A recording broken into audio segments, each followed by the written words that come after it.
It's rare when an artist can transcend genres and make such an impact in music and culture, but that's exactly what my guest has done and continues to do. CeCe Winans, I mean, gospel recording artist doesn't seem to cut it these days. You are doing so much, and I feel like there are so many firsts. You've got your first live album, Yes. you have a YouTube show, you have a tour, you have your 6th book. Are things just getting better? They are. Things are getting better. You know, I'm getting older and things are getting better. You know, I'm really enjoying life. I'm enjoying where I am. Being able to do what God has called me to do is such a blessing. Yeah. What makes you so fearless? Because when I look at you, I just see this fearless, courageous woman. Wow. Well, it's my faith. It's my faith. My faith is in God, you know. Life happens to all of us, you know, but when you understand that you serve a God that's bigger than any problem you will ever face, and he's been faithful down through the years, that's why I can live with confidence, you know, knowing that he's in control. Yeah. I've read that it was your parents that kind of forced you to do that first solo back when you're right. A child, and now I hear you saying how you were called to Right. do this. When did that switch happen, going from Such a good being question. pushed to being called? You know, great question. I was probably 8 years old when I did that first solo, and I didn't want to do it, and my parents were like, "We don't care if you don't want to do it." That's what parents are good for, that's right? right. They see what's in you That's good before you see parenting. what's in yourself. Absolutely, absolutely. And so it probably switched when I was probably about 16 years old. I understood, but even then, I can remember when I was 8, singing and seeing the response of the audience. I didn't want to do it. I wasn't enjoying it, but I saw tears. Wow. You know, and I remember saying, "Wow, it's something bigger happening." You know, than me. Yeah. And I've never lost that it's always something bigger happening than me, something that's bigger than my voice, bigger than the, you know, the accolades. It's like God is using what he's given me to touch the hearts of people. Would you say that that's the driving force that has led you into, you know, this latest book about, you know, really passing on your faith to the next generation and then the Definitely. generation beyond that? Yep. Is that what drives that's you? the motive. That's the drive.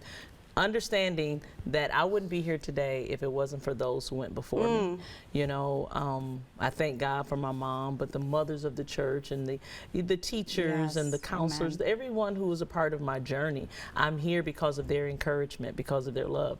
And because, you know, when you start out as young as I started out in the music industry, 16, 17 years old, you keep doing life and you know, one day you look up, it's like, wait a minute, I'm the older generation now. Right.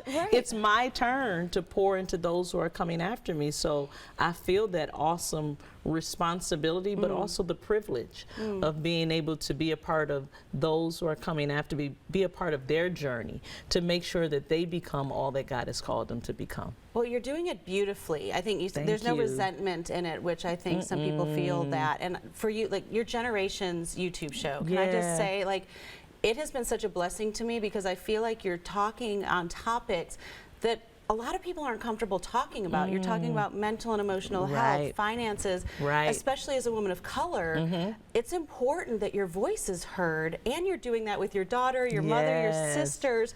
How can others model that same, even if we're not getting on YouTube or on a show talking about it?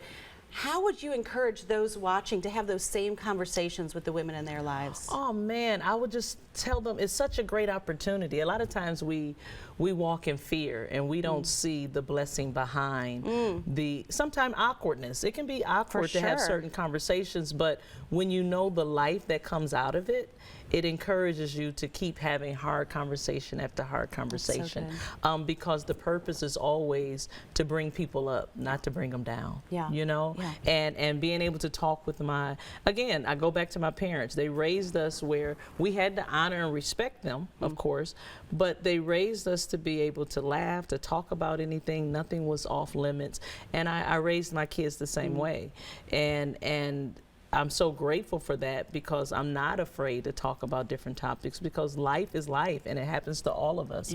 And every area of your life is a part of the whole.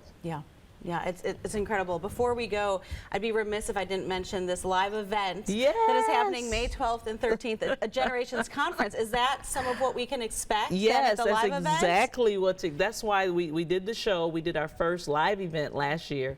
It was amazing. Yeah. And this year I'm excited. Again, we're bringing in wonderful speakers and singers, and we'll have a panel, and we're going to talk. We're just going to connect. You know, we're better together. Yes. We live in a culture where, you know, they'll tell you to put the elderly to the side, but no, that's where the wisdom lies. I couldn't agree with you more. Yeah, well, so we're connecting the granddaughter to the great-grandmom, and it's going to be amazing. I love it. I'm so excited. Make sure you go to CeCe's website at cecewinans.com to look for tickets, but also your live stream pass. People can participate from anywhere. Yes, live they stream. can come.